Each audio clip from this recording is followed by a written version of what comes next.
Magandang araw mga kaibigan. Bigyan natin ng reaction, opinion itong post ni MG Kiambao Reyes. Sabi niya, hindi ang oposisyon, hindi ang vloggers, hindi ang critics. Ang pinakamahirap kalaban ay ang sariling performance. Graphs have no agenda, they simply record what the Filipinos feel. From sakto lang sa yellow, to record high sa green, to now, record low sa red. Yung yellow, sinasabi niya, panahon ng Pinoy administration, sakto lang ang performance ng Pinoy administration sa mga surveys kinandak ng SWS. Sa green, panahon ni Duterte, record high. Sa green, no. Green, Duterte, no. Red, Marcos, record low. So, i-present dito yung graph, yung net satisfaction ratings ng tatlong presidente. Yung yellow, yan yung Pinoy administration. Sakto lang.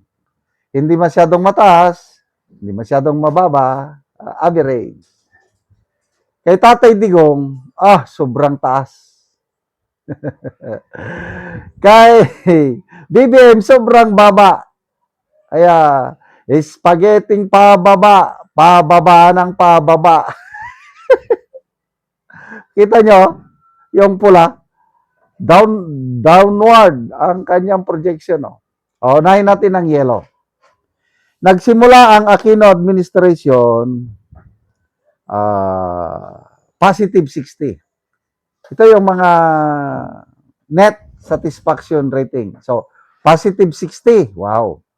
And then tumaas, positive 64. Ito yung within yung 6 years na panunungkulan, hindi na nakalagay dito kung anong year, anong quarter.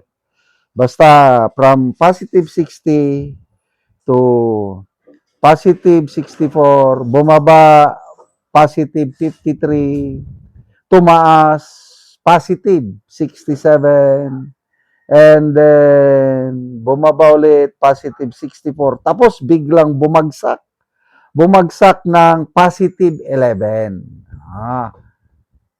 Grabe, no? Ano kayang rason? Bakit biglang bumagsak? Ito na yung nung malapit na siyang yung last year na niya sa office, biglang bumagsak 11 na lang. Mamaya nakabawi, naging positive 32, later on naging positive 29, and then yung last rating niya is positive 27. Eksakto lang.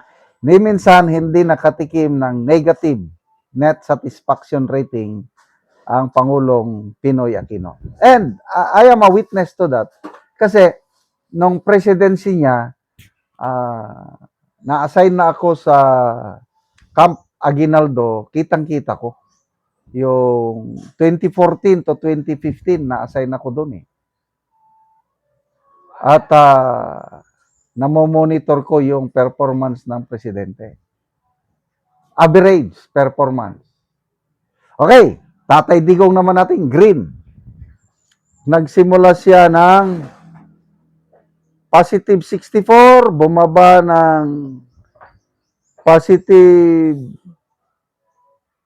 53, tumaas, positive 66, bumaba ng positive 45, tumaas na naman ng positive 58, positive 56. Ang pinakamababa niya is positive 45. Ito na siguro ito na yung pandemic. Yung nagsimula ang pandemic. Positive 45. Later on, pataas na ng pataas. Positive 54, positive 60, positive 65, positive 66, positive 68, positive 72, positive 79, then bumaba ulit. Positive 65, positive 52, positive 60, and then umalis siya. Positive 81. Wow! Grabe oh. Siya lang ang presidente nakagawa niyan. Positive 61. Oh, dito na tayo kay BBM. Pula. Nagsimula siya positive 64. Yeah.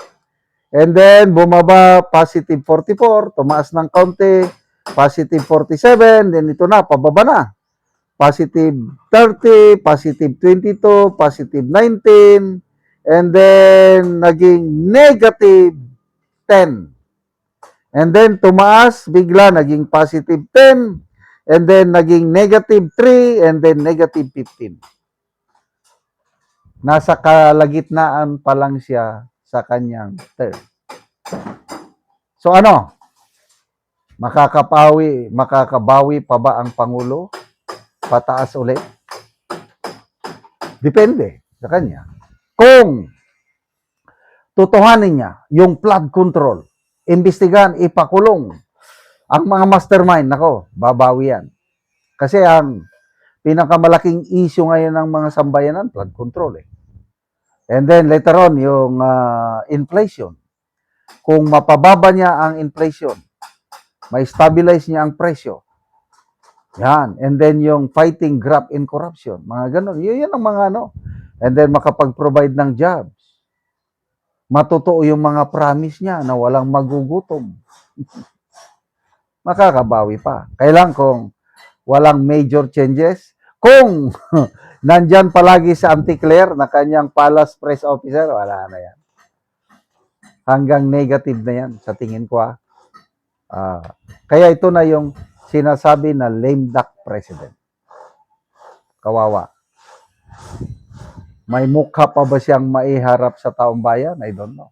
Sana nga makabawi siya at aalis siya na katulad ni Pangulong Pinoy. Tamtaman lang. I can attest to that na may mga kapalpakan ng Pinoy administration kailang hindi kasing palpak nitong Marcos ngayon. Ito na ang pinakapalpak na administration. At ang pinaka-the best, Duterte administration. Salamat mga kaibigan sa inyong pagsubaybay sa channel nito. Nakakatulong kayo ng malaki sa tribong Talandig ng Bukidnon dahil ang sweldo natin sa channel na ito is pantulong po sa tribo. Namimigay tayo ng libreng yero at pako para makapagpatayo sila ng mas maayos na tirahan. Panoorin nyo ang video na ito.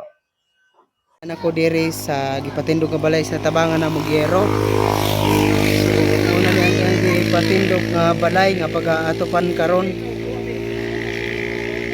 sa dinhi sa Upper Kalapat sa balay ni Nico Hinganan. So mao na ni ang yero nga among gihatag nga iatop karon.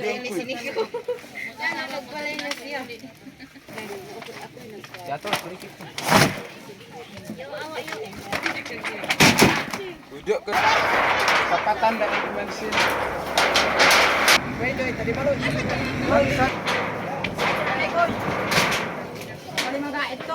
Sige, sapat tayo sa. Ipag sa pawa yan nga eh. Ikaw nadakot ka sa balay. Ikaw na. Ayun na sa lansang. Santun. Dito discuss tayo. Ang sinunod siya pa sa inyo taod. Ato inabay din mo.